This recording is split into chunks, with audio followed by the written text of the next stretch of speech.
감사합니다. 한 주간 동안 평안하셨습니까? 예. 오늘은 우리 기독교 원력에 하면 소위 종려주일이라고 부릅니다.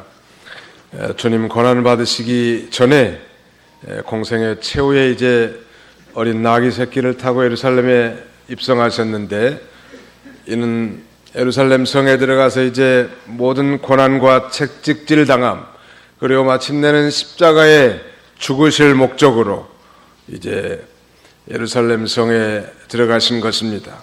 이때 많은 사람들이 길가에 서서 종려나무 가지를 꺾어서 호산나 호산나 다윗의 자손으로 오시는 이여 라고 이렇게 외친 데서 비롯된 종교적 이 종려주의라고 부르는 것입니다. 오늘 본문 마태복음 21장 8절을 보시겠습니다. 큰 무리가 자신들의 겉옷을 길에 깔았으며 다른 이들은 나무에서 가지를 꺾어 길에 깔고 그를 앞서가는 무리들과 뒤따른 무리들이 외치기를 호산나 다윗의 자손께 복되시다. 주님의 이름으로 오시는 분이시여 가장 높은 곳에서 호산나라고 하였다. 이랬는데, 이 말씀에 의지해서 호산나 다윗의 자손이여 라는 제목으로 이 종려주일에 하나님 말씀을 증거하고 은혜 받고자 합니다. 호산나라고 하는 이 말의 의미는 구원하소서, 원컨대 구원하소서, 이제 구원하소서, 그런 의미인데, 여기는 이 찬양의 감탄사로 사용되고 있습니다. 그러므로 이 호산나 다윗의 자손이여 라고 하는 것은 이 다윗의 언약의 성취자로 오신 이 왕이시여 이제 우리를 구원하소서, 그런 의미가 있는 것입니다.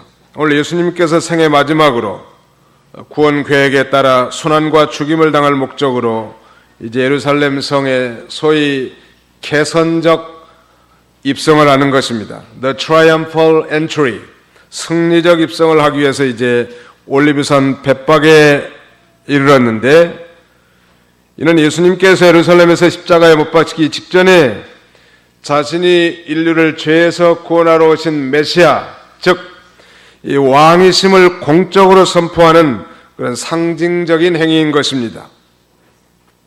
뿐만 아니라 장차 예수님께서 재림할 때 영광의 왕으로 강림하실 예표이기도 한 것이죠.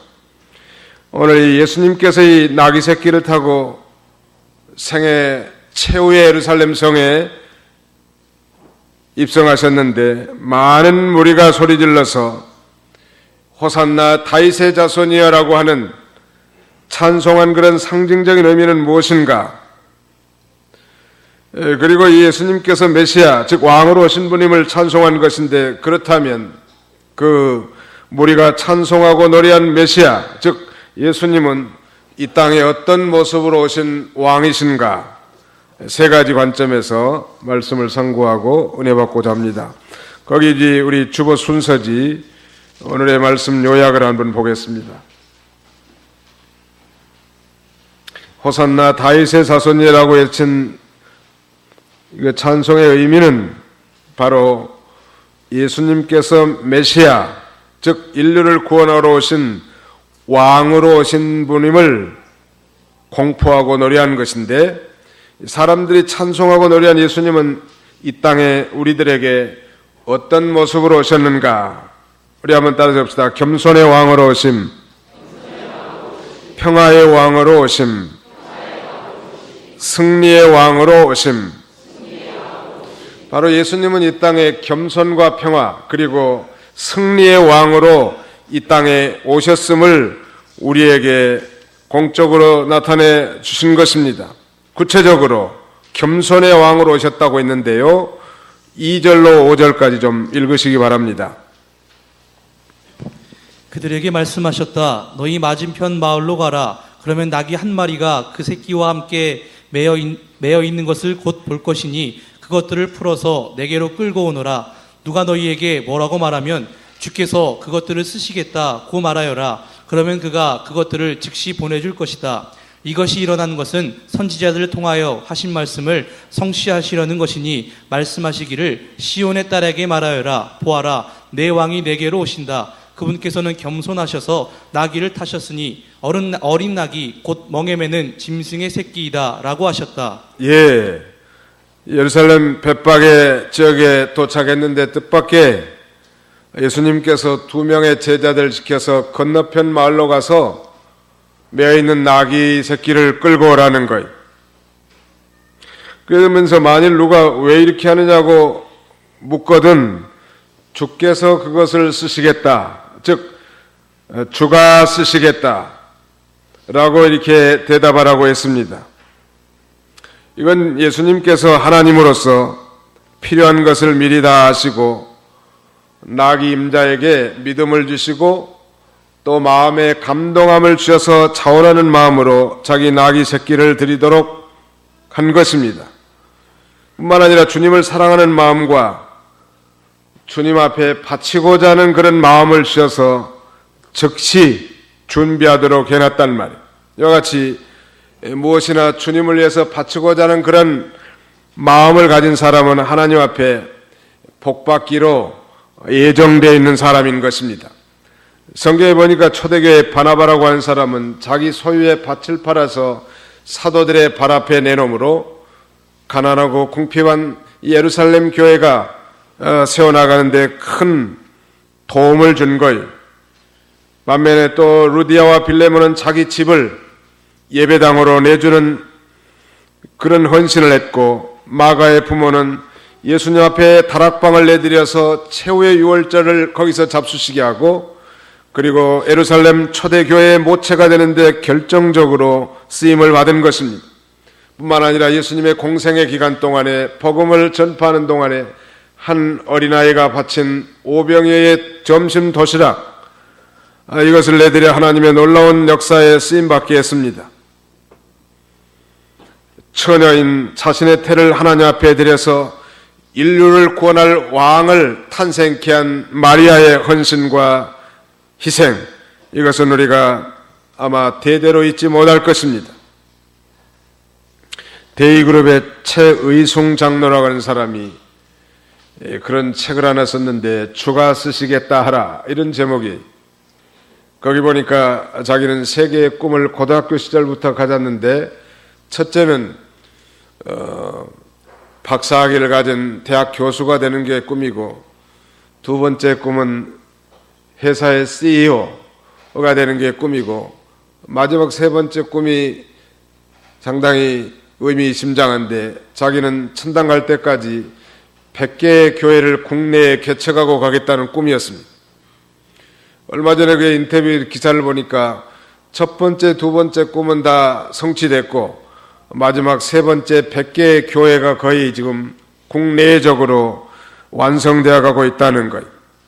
오늘날 이 세상에서도 자신의 재능을 기부하는 소위 도네이션 활동이 활발하고, 특별히 미국이나 서방의 그리스도인들은 자신이 사업하는 목적이나 돈을 번 분명한 목적을 자세히 알고 이 세상에 여러 가지 기부 활동을 통해서 약자들과 어려운 국가들을 돕고 있는 거예요. 예수님께서 주가 쓰시겠다 하면서 나귀를 가져오라는 거예요. 근데 중요한 것은 그만한 믿음이 나귀를 바치는 사람에게 있었다는 거예요. 왜냐하면 하나님이 그에게 그런 마음에 감동함을 주시고 기쁘고 즐거운 마음으로, 자원하는 마음으로 하나님 앞에 바치고자 하는 마음을 주셨기 때문에 그런 것입니다. 그러므로 우리가 남의 물건을 함부로 손대면 예수님이 그렇게 했다고 해서 그렇게 한다면 횡령죄에 걸려들 것입니다. 왜냐하면 예수님은 창조주시고 초자연적인 권능으로 사람의 마음을 감동시켜 주시고 자원하는 마음을 주셔서 그 일을 하게 하신 주님이시기 때문에 주님만 가능한 거예요. 이제 그 나귀 새끼를 끌고 와서 자기들의 겉옷을 나귀 새끼 위에 걸쳐두고 예수님께서 나귀 등에 타시고 예루살렘에 입성하게 된 것입니다. 이런 희한한 상징적인 행동은 무엇을 의미하는가 하면 바로 예수님께서는 이 땅에 왕으로 오셨음을 공공연하게 선포한 거죠. 과거에 이 가이사랴 빌립보에서 사도 이 베드로가 예수 그리스도가 왕이라고 고백했을 때는 다른 사람들이 알지 못하도록 감추었던 주님께서, 우리는 이걸 신학적인 용어로 그리스도의 은닉 사상이라고 합니다. 그런데 이번에는 자신이 직접 나귀 새끼를 타고 예루살렘 성에 공공의 나귀에 입성한 것은 우리 주님께서는 이 땅의 왕으로 이 세상에 오셨음을 퍼블릭하게 선포한 것입니다. 예수님은 왕이십니다. 우리 한번 따라합시다. 시작. 예수님은 왕이십니다. 믿으십니까? 예, 예수님은 왕이셔요. 그럼 우리의 심령 보좌에 예수님을 왕으로 모시고 그분의 통치와 다스림을 받는 것은 복된 인생인 거예요. 거기 이제 4절로 5절 다시 한번 읽으시기 바랍니다. 4절로 5절. 이것이 일어난 것은 선지자들을 통하여 하신 말씀을 성취하시려는 것이니 말씀하시기를 시온의 딸에게 말하여라. 보아라, 내 왕이 내게로 오신다. 그분께서는 겸손하셔서 나귀를 타셨으니 어린 나귀 곧 멍에 매는 짐승의 새끼이다 라고 하셨다. 예, 시온의 딸, 또 예루살렘의 딸은 곧 오늘날 우리 그리스도인들을 가리키는데요. 성도가 그리스도를 알고 그가 자기 백성에게 구원을 베푸실 왕으로 오심을 아는 것은, 체험하는 것은 큰 기쁨이란 말이에요. 그럼 우리 성도들은 무지한 세상 사람들처럼 잠들지 말고 깨어서 복음의 기쁜 소식을 듣고 또 기쁨으로 응답해야 할 것입니다. 이 낙이라는 짐승은 별로 볼품없는 짐승이에요. 다니는 짐승 중에 키가 작고 그 다음에 귀는 크고 또 배는 뚱뚱하고 다리가 짧아서 볼품이 없어요. 인류를 구원할 만왕의 왕이신 예수님께서 말씀 한마디만 하면 저 이집트의 준말을 동원해서라도 화려하게 예루살렘에 입성할 수 있었을 텐데, 그는 이제 공생의 마지막에 이 어린 나귀, 그것도 나귀 새끼의 등을 기대서 예루살렘 성에 입성한 그런 행동적 모습의 의미는 무엇이겠습니까? 그것은 바로 예수님께서 이 땅에 겸손한 왕으로 오셨음을 우리에게 증거해 주시는 것입니다. 그분은 모양과 강체가 나지 않도록 나귀 새끼를 타신 거예요. 성경은 그가 흠모할 만한 것이 아무것도 없었다고 증거합니다. 이사야 53장 2절에 보니까 그는 주 앞에서 자라나기를 연한 순 같고 마른 땅에서 나온 줄기 같아서 고운 모양도 없고 풍채도 없은즉 우리의 보기에 흠모할 만한 아름다운 것이 없도다. 사람이 좀 괜찮게 생겼으면 그 인품을 보고라도 좀 따라갈 수 있을 텐데 우리 예수님은 전혀 모양도 고운 모양도 풍채도 없었다고 했습니다. 그래서 우리의 보기에 흠모할 만한 아름다운 것이 없다고 했는데 바로 예수님은 겸손한 왕으로 오신 거예요. 예수님이 친히 말씀하신 것처럼 나는 마음이 온유하고 겸손하니 내 멍에를 메고 내게 배우라. 그리하면 너희가 쉼을 얻으리라 말씀하지 않았습니까?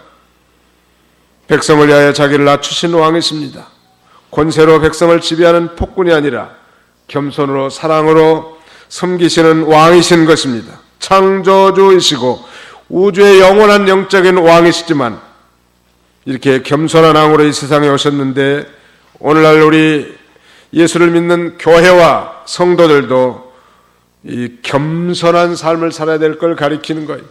우리의 스승이고 상전이신 예수님이 겸손하셨다면 우리는 배나 더 겸손해야 할 것입니다. 성경은 겸손한 자를 존귀케 하지만 교만한 자를 패망케 한다고 말씀하시고 겸손과 여호와를 경외함의 축복이 바로 재물과 영광과 생명이라고 잠언에 증거하고 있습니다. 미국의 유명한 흑인 작가 알렉스 헤일리라고 하는 사람은 단 한 편의 소설로 말미암아 일학 세계적인 영웅이 됐는데요. 그의 소설의 이름은 루츠, 즉 뿌리라고 하는 소설이, 그는 그의 조상 쿤타킨테에서부터 알렉스 헤일리 자신의 이르기까지 7세대에 걸친 흑인 노예 가족사를 이 사회 고발적 시각에서 세밀하게 그려낸 작품입니다. 한 아프리카계 미국 이 흑인 가족이 일대기를 남은 이 소설은 세계 곳곳에서도 엄청난 반향을 일으키고 베스트셀러에 올랐습니다. 알렉스 헤일리는 이 작품으로 노예제도의 기록에 있어 중대한 기여를 했다고 하는 점에서 퓰리처 특별상을 수상했다고 합니다. 또한 후에 원작을 바탕으로 미국에서 TV 시리즈로 즉 드라마를 제작했는데 이 뿔이라고 하는 드라마가 나오는 그런 시간대에는 거리에는 차도 사람도 볼 수 없을 만큼 소위 국민 드라마가 된 거예요.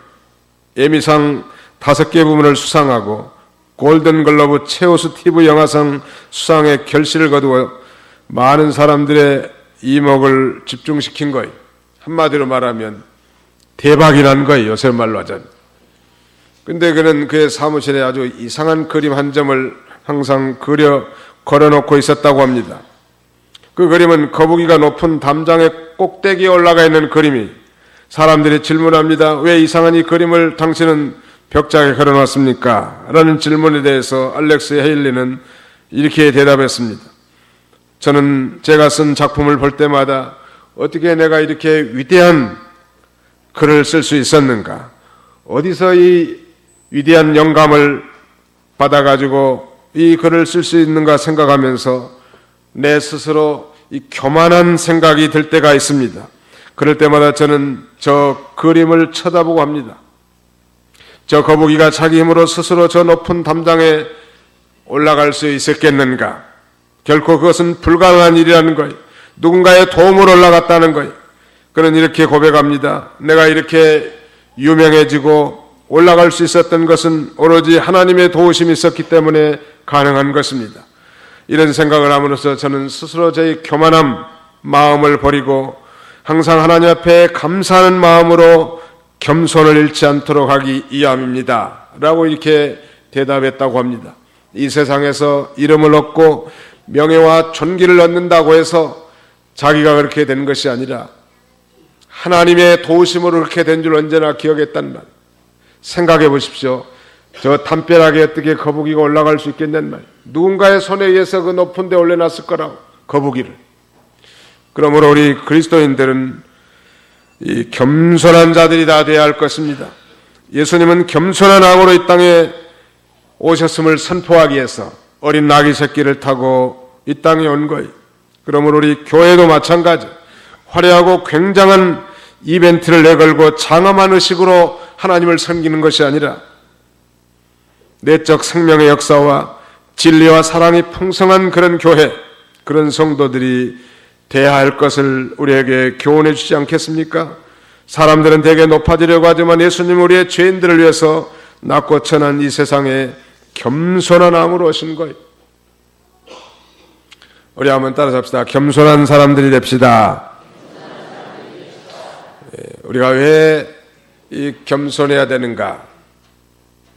그것은 위대하신 창조주 앞에 피조물이기 때문에 뿐만 아니라 거룩하게 주님으로부터 부름받은 성도이기 때문에, 아니 죄인이기 때문에 우리가 하나님 앞에 겸손해야 할 것입니다.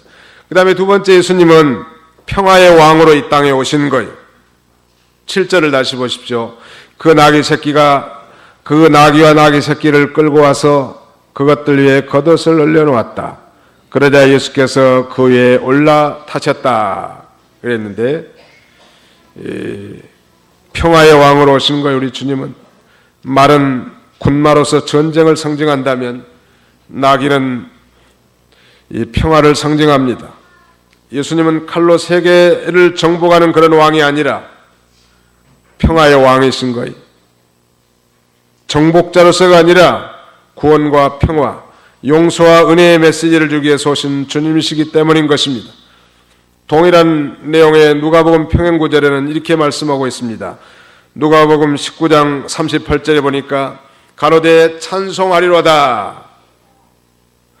주님의 이름으로 오시는 이여 왕이여 하늘에는 평화요 가장 높은 곳에는 영광이로다 하니, 우리 번역에는 그렇게 돼 있죠. Blessed is the King who comes in the name of the Lord. 주님의 이름으로 오시는 왕이시여 복이 있을진저. Peace in heaven and glory in the highest. 하늘에서는 평화요 가장 높은 곳에서는 영광이로 하더라. 바로 예수님이 땅에 오신 건 바로 평화의 왕으로 오신 거예요.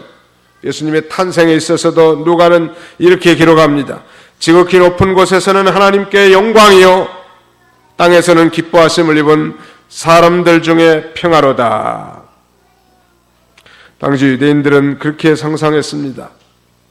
로마의 앞자리에 있던 유대인들은 자기들이 기대하는 강력한 메시아가 이 땅에 등장해서 저 로마로부터 자기를 해방시키고 그 다음에 전 세계를 지배하는 위대한 다윗 왕국을 건설해서 선민 국가를 건설하고자 하는 그런 야망이 있었지만 결코 이 땅에 초림 오신 예수 그리스도는 그런 모습으로 오시지 않았단 말이에요. 겸손의 왕으로 오셨고 평화의 왕으로 오신 거예요. 오늘 우리 인간은 아담의 범죄함으로 말미암아 하나님과 단절된, 즉 하나님과 원수된 관계로 출생합니다.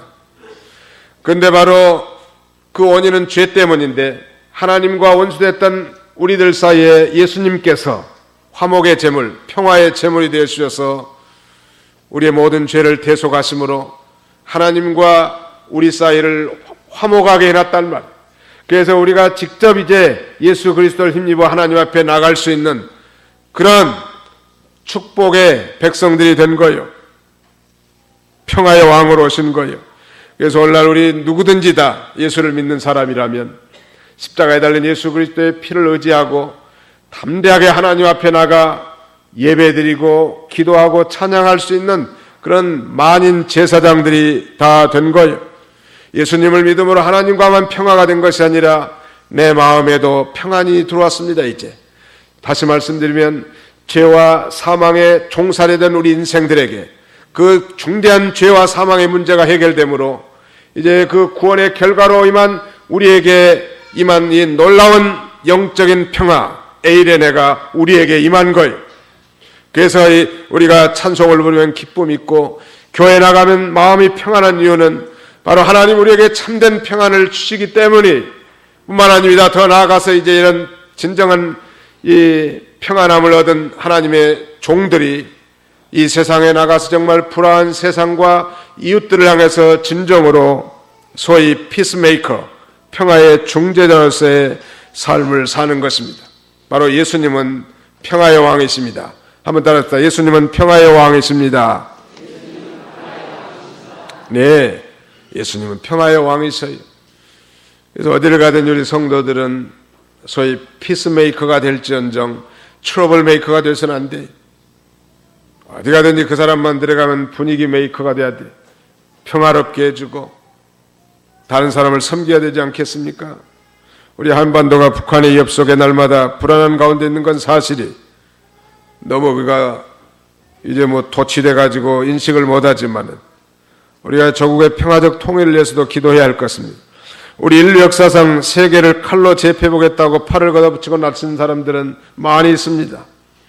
예를 들면 알렉산더나 칭기스칸, 나폴레옹이나 스탈린, 아니 나치즘을 일으켰던 히틀러, 이런 사람들. 그러나 우리는 오늘날 그들이 차지한 한 채의 땅도 찾아볼 길이 없어요.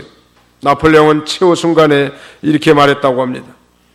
나는 무력으로 세계를 정복하려고 했지만 한 채의 땅도 얻지 못하고 말았는데 십자가에 달려 죽으신 예수님은 벌써 세계를 다 지배하고 있구나. 20세기는 인류가 싸운 100년의 전쟁 역사였습니다. 영국에서 발행한 평화 속의 전쟁이라는 보고서에 의하면 제2차 세계대전 후만 해도 100여 개의 나라에서 130건의 군사붕괴가 있었고 3,500만 명이 전쟁으로 희생을 되었다고 보고하고 있습니다. 1차 세계대전에서만 1,000만 명이 죽었고 2차 대전 그리고 한국전쟁과 월남전, 걸프전에서 약 5천만 명의 인명이 살상된 거예요. 21세기는 그야말로 전쟁의 새로운 패러다임이 등장하게 됩니다.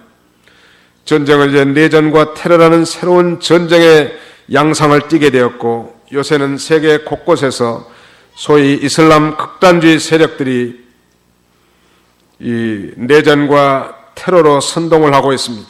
우리가 기억할 것은 요새 아주 악랄하게 활동하는 이슬라믹 스테이트라고 하는 IS나 포코하람, 알카에다, 탈레반 이 소말리아의 아샤베비라고 하는 모든 세력들은 다 한결같이 이슬람 종교의 분파들이란, 우리는 이슬람의 평화주의자들은 절대 그러지 않을 것이라고 생각하지만 이슬람의 율법은 이슬람을 대적하고 이 나가는 서방 세력들과 이 기독교 세력들을 참멸할 때까지 이 운동은 계속될 것입니다. 알카에다를 참멸한다고 해서 사라지는 것이 아니라 또 다른 브랜드를 가지고 끊임없이 이슬람의 극단주의 세력들은 등장할 것인데, 그게 그 근본이 바로 이슬람 종교의 교리예요. 그러므로 우리 기독교가 박멸되까지 앞으로는 지속적이고 더 포악한 방법으로 더욱더 악하게 이 세상을 괴롭히게 될 것입니다. 사랑하는 성도 여러분, 예수 그리스도는 바로 이 평화의 왕으로 오신 거예요. 평화의 복음으로 이 세상을 정복해서 궁극적으로는 저 악한 세상을 잔멸하고 이 세상의 신천신지의 평화의 나라를 완성하게 될 것입니다. 안디산맥 높은 곳에는 청동으로 된 평화의 왕 예수 그리스도의 상이 서 있는데, 지금은 그것이 유명한 관광지가 되었습니다. 그 발판은 화강석이지만 동상은 옛 화포를 녹여서 만든 것으로 아르헨티나와 칠레의 경계를 표시해주고 있는데, 그 동상에는 이렇게 기록되어 있습니다. 아르헨티나와 칠레가 구속하신 주님이신 왕이신 그리스도의 발 아래서 평화의 서약을 깨뜨린다면 이 산들은 곧 가루가 되리라. 두 나라는 오랫동안 국경 문제로 분쟁 상태에 있었고 그 결과 서로 불신에 쌓여 있었습니다. 1900년 양국의 분쟁이 최고조로 달하자 두 나라의 시민들은 영국 왕이었던 당시의 에드워드 7세에게 분쟁의 중재를 요청합니다. 1903년 5월 28일 두 나라의 정부는 분쟁을 종식시키는 조약에 서명을 하는데, 이때 축제가 벌어졌고 평화를 이루기에 많은 수고를 한 바 있는 이 아르헨티나 기부인인 세뇨라 데 코스타라고 하는 사람은 그런 기념물을 세우기로 결심한 거예요. 그 여자는 이제 칠레인들의 간담을 서늘하게 사용되었던 이 무기들을 녹여서 그리스도의 동상을 만든 것입니다. 봉헌식에서 그 동상은 평화를 가져다는 승리를 상징함으로써 온 세계에 그 모습을 드렸는데, 그 동상은 오늘날 우리에게 평화의 왕이신 그리스도만이 참된 평화를 가져올 수 있는 분인 것을 상기시켜주고 있는 것입니다. 인생의 공허함이 짓누르는 오늘 이런 시대를 우리가 살고 있습니다. 지난 시간에 우리가 살펴본 바 있습니다만, 우리의 심령의 진정한 평화는 바로 예수 그리스도로만 채워질 수 있는 거예요. 믿으시기 바랍니다. 평화를 너에게 끼치노니 곧 나의 평안을 너에게 주노라. 내가 너에게 주는 것은 세상이 주는 것 같지 아니하니라. 너희는 마음에 근심도 말고 두려워하지도 말라 라고 하지 않았습니까? 그리스도를 평화의 왕으로 영접한 성도들은 이제 구원받아서 마음이 평안한 거예요. 왜? 죄의 문제가 해결되었고 죽음의 문제가 해결된 거예요. 아무리 이 세상 사람들이 평안한 것 같이 보이지만 그래서 죽음의 문제를 다 무시하고 돌아가려고 하지만 결코 죽음의 폭군 앞에 단 한 사람도 한가할 사람은 없어. 누구에게든 다 죽음하면 다 불안한 거예요. 그러나 우리 믿는 사람들은 죽어도 다시 사는 이 영원한 생명의 복음을 받은 자들 때문에 한 번은 죽지만 다시 부활해서 영원히 사는 그런 축복의 복음을 받았기 때문에 우리 마음이 평안하고 든든한 거예요. 진실로 믿는 사람이라면. 그래서 평화의 왕의 통치를 받으면서 살아가는 생활은 즐거운 생활이 뿐만 아니라 더 적극적으로 이제 하나님께서는 우리 믿는 사람들로 하여금 이 세상의 화목의 직책, 즉 평화의 직분을 우리에게 주시고 화평의 복음을 전파해서 전 세계를 평화의 나라로 세워나가기를 원하시는 것입니다.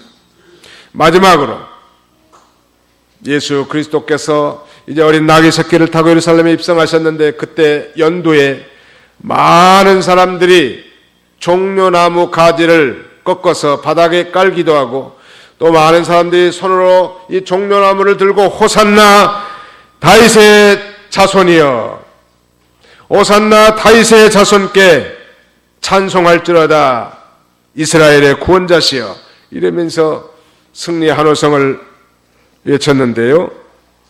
예수님은 이제 며칠 후면 십자가 형틀에 못 박여서 가장 참혹하게 죽을 것이지만 길가에 수많은 무리를 쌓여서 이렇게 한호한 것이 마치 정복 전쟁에서 승리를 거둔 왕이 위세당당하게 그의 성읍으로 개선하는 그런 위용을 연상시키는 것. 8절 9절 우리 다 같이 한번 읽어봅시다. 8절로 9절 시작. 큰 무리가 자신들의 겉옷을 길에 깔았으며 다른 이들은 나무에서 가지를 꺾어 길에 깔고 그분을 앞서가는 무리들과 뒤따르는 무리들이 외치기를 호산나 다윗의 자손께 복되시다, 주님의 이름으로 오시는 분이시여 가장 높은 곳에서 호산나라고 하였다. 이 나무가지라고 했는데 이 구체적인 나무가지는 요한복음 12장 12절 이하에 보면 종려나무 가지라고 언급되어 있습니다. 거기 제가 한번 읽어보겠습니다. 요한복음 12장 12절. 다음날 명절을 지키러 온 많은 무리가 예수께서 예루살렘으로 오신다는 말을 듣고 종려나무 가지를 들고 그분을 맞으러 나가 외치기를 호산나 복되시다, 주님의 이름으로 오신 분 곧 이스라엘 왕이시라고 했다 그랬는데, 이 종려나무가 상징하는 것은 승리를 상징하는 거예요. 그래서 전쟁에서 승리하고 돌아오는 이 장군을 승리하기 위해서 길가에서 수많은 사람들이 종려나무 가지를 꺾어서 손으로 흔드는 데서 비롯된 거예요. 또 바닥에도 깔고. 옛날 시골에서 전통 홀레식을 본 적이 있는데, 그때는 이제 신랑이 장가갈 때 신랑은 그 옆집에다 우인각을 설치하고 이제 신부집까지 오는데, 그때 신랑이 말을 타고 와요. 그러면 말 타고 이제 신부집까지 오는 그 길에는 집이라든가 이런 걸로 깔아서 환영하는 표시를 하고, 말고삐를 잡은 사람은 이제 오호야라고 외치면서 신랑이 신부집에 입성하는 거예요. 대통령 행차시에 고급 레드 카펫을 깔아서 영접하는 올려도 마찬가지. 오늘 누가 시켜서가 아니라 본능적으로 수많은 사람들이 종려나무 가지, 자신의 옷을 갖다가 길바닥에 깔고 그 종려나무 가지를 손 흔들면서 호산나 다윗의 자손이여 라고 이렇게 외치는 것은 바로 이제 최후 예루살렘 성에 입성하실 예수 그리스도는 이 고난과 십자가의 죽음을 통해서 이 죄와 사망에서 우리를 해방시키시고 마침내 부활하심으로 승리의 왕으로 이 땅에 오실 것을 선포한 거예요. 이 위대한 승리자로서 이 땅에 오신 걸 우리에게 가르쳐주는 것입니다. 이제 장차 예수 그리스도가 재림한 이후에 이제 모든 나라와 족속과 백성과 언어에서 나온 셀 수도 없는 인마린 하나님의 백성들이 흰 두루마기를 입고 이제 손에 종려나무 가지를 들고 보좌 앞과 어린 양 앞에 서서 그렇게 외치게 될 거예요. 요한계시록 7장 9절로 10절을 한번 읽어주십시오. 요한계시록 7장 9절로 10절입니다. 9절. 이 일 후에 내가 보니 모든 나라와 족속과 백성과 언어에서 나온 아무도 셀 수 없는 큰 무리가 흰 두루마기를 입고 손에 종려나무 가지들을 들고 보좌 앞과 어린 양 앞에 서서 큰 소리로 외쳐 말하기를 구원이 보좌에 앉으신 우리 하나님과 어린 양께 있습니다 라고 하였다. 예, 흰 두루마기를 입고 손에 종려나무 가지를 들고 보좌 앞과 어린 양 앞에 서서 큰 소리로 외쳐 말하기를 구원이 보좌에 앉으신 우리 하나님과 어린 양께 있습니다. 초림하신 예수 그리스도는 우리의 인류의 죄를 대신 지시고 많은 고난과 이 마침내는 십자가의 죽음으로 죽으셨지만 장차 오실 예수 그리스도의 재림하실 예수 그리스도는 이제 영광의 주님으로 승리의 주님으로 이 땅에 오시게 될 것입니다. 우리가 그걸 기대하고 소망하는 거예요. 그리고 그 오늘날도 예수 그리스도를 힘입어서 날마다 이 승리의 삶을 살아가는 거예요. 승리하시기 바랍니다. 우리 옆자리 성도님 한번 인사 한번 합시다. 승리하십시오. 승리하시기 바랍니다. 네. 날마다 승리하십시오. 죄에 대해서 승리하시고, 그 다음에는 마귀를 대적해서 승리하십시오. 자기와 세상을 대적해서 날마다 승리하는 삶을 사시기 바랍니다. 카톡에다 그렇게 메시지를 보내주면 좋을 것 같아요. 집사님, 오늘도 승리하십시오. 얼마나 좋아요. 쓸데없는 얘기 쓰지 말고. 한번 해봅시다. 집사님, 오늘도 승리하십시오. 그 얼마나 좋냐는 말이에요. 쓸데없는 얘기 여기다가 연속극 얘기하지 말고.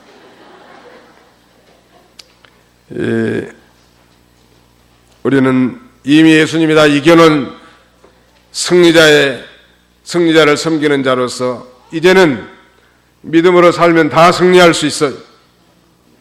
그래서 바울은 성령을 받은 우리 그리스도인들이 이 승리의 확신을 이렇게 말합니다. 로마서 8장 31절에 보면 그러면 이 일에 대하여 우리가 무슨 말을 하겠느냐? 만일 하나님이 우리를 위하시면 누가 우리를 대적하겠느냐? 이런 부가음어는 아무도 대적할 자가 없다, 그런 뜻이에요. 만약에 믿음을 쓰는 하나님의 백성들, 우리 그리스도인들을 위해서 하나님이 도와주신다면 누가 우리를 대적할서 승리하겠다는 말이에요. 믿음을 지키는 하나님의 백성들의 편이라면 예수님이 누가 우리를 대적할 수 있겠냐는 말이에요. 아무도 대적할 수 없는 거예요. 그래서 우리 기독교의 운동은 승리의 운동이에요. 연약한 사람들, 연약한 단체와 조직, 흐물흐물한 무슨 체제인 것 같지만 거기에 주인은 우리 하나님이시고 그 머리는 예수 그리스도란 말이에요. 그러므로 세상 사람들이 우습게 보일지 모르지만 마침내는 승리하고 또 승리하게 될 것입니다. 왜? 하나님이 우리 편이 되어주셔서 도와주시기 때문에. 예수님의 구원 운동은 이기고 또 이기는 승리의 운동이십니다. 믿으시기 바랍니다. 적어도 누가 시키지 않았지만 이 순간만큼은 하나님께서 그 무리들을 감동시키셔서 그를 증거하고 찬송하게 한 거예요. 호산나 다윗의 자손이여, 온컨대 구원하소서. 다윗의 혈통을 가지시고 인류를 죄에서 구원할 주님이시여, 왕이시여 하면서 감동을 줘서 무리들을 그렇게 찬송하게 한 것입니다. 그러나 이제 며칠이 지나면 아마도 그들 중 대다수의 군종들이 돌변해서 저자를 십자가에 못 박으소서 하고 다른 군종들 사이 속에서 외치게 될 것입니다. 그것이 변화무쌍한 인간들의 모습이 뿐만 아닙니다. 이제 왕으로 오신 예수님을 깨닫지 못하고 십자가에 예수 그리스도를 못 박은 로마 병정들은 예수 그리스도가 로마의 황제 가이사의 반역자라는 뜻으로 예수님을 풍자하고 조롱합니다.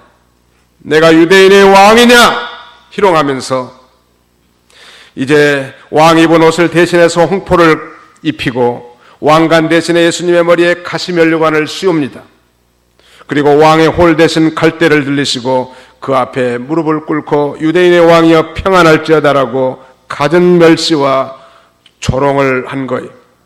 누가? 천지를 지으신 하나님, 만왕의 왕이신 예수 그리스도께서 그런 모진 조롱과 멸시를 당한 거예요. 그러므로 사랑하는 성도 여러분, 우리가 이 땅에 살면서 원하지 않는 그런 멸시천대를 받는다고 너무 억울해하거나 섭섭해하지 마십시오. 우리 주님이 까닭없는 연고로 이런 모든 멸시와 천대와 고난과 순환을 당하고 마침내는 십자가에서 못 박혀 돌아가 죽으시지 않았습니까?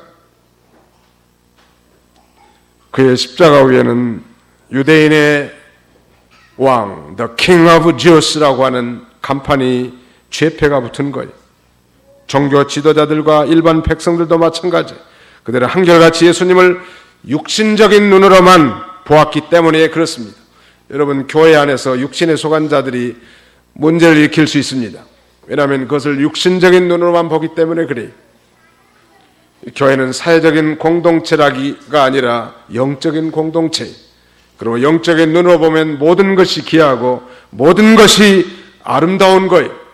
우리가 정말 몸과 마음을 바쳐다 봉사하고 희생할 만한 가치가 있는 곳이 믿으시기 바랍니다.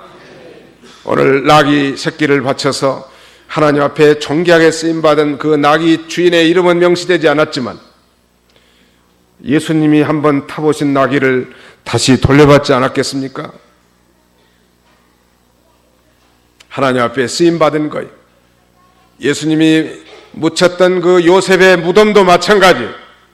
요셉은 부자였기 때문에 가장 좋은 돌무덤을 파놓고 자기가 죽으면 거기에 장사되려고 했지만 예수님이 요셉의 마음을 감동시켜서 요셉의 무덤에 들어가게 하셨는데 부활하셨으니까 그 무덤이 다시 요셉의 무덤의 차지가 됐고 위대하신 존귀하신 예수님 앞에 그렇게 쓰임을 받지 않았습니까?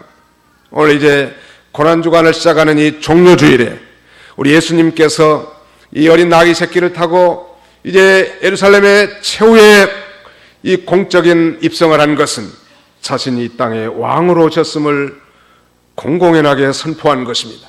그러므로 그 예수님을 중요한 것은 내 마음에 왕으로 모신 거예요. 내가 왕이고 내가 다스린다. 이런 교만한 자들이 돼서는 안 돼요. 주님이 나의 왕이십니다. 주님이 명령하시면 무엇이나 순종하겠습니다. 나폴레옹이 이제 러시아를 침략하러 가면서 그 충성된 부하가 그렇게 간언했다고 합니다. 폐하, 이번 러시아 원정은 철회하는 것이 좋겠습니다. 그런 계획이 결코 성취되기 어려울 것 같습니다. 그때 나폴레옹이 그렇게 말합니다. 나는 계획도 하고 성취도 한다. 그게 무슨 말이냐면 나는 하나님이자 이런 표현이 말하죠. 그는 결국 러시아 원정에서 대패라고 헬레나 섬에 유배되어서 비참하게 생을 마감하게 되는 것입니다. 성사는 제천이요 모사는 죄인이요 성사는 제천이라는 말이 있습니다. 하나님이 하시는 거예요. 사람이 하는 것 같아요. 우리는 예수님을 우리의 마음의 심령 보좌의 왕으로 모시고 그분의 말씀과 성령의 인도를 잘 받아서 살아가는 자들이 다 되어야 할 것입니다. 그리고 이 고난주간에 우리도 이제 한 주간 동안 우리 주님의 고난의 만분일이라도 참여하고 또 그 예수 그리스도의 십자가의 고난을 깊이 묵상하고 영광의 부활에 동참하시는 그런 저와 여러분들이 다 되시기를 주님의 이름으로 축원하는 바입니다. 기도합시다. 영광과 찬송을 받으시기에 합당하신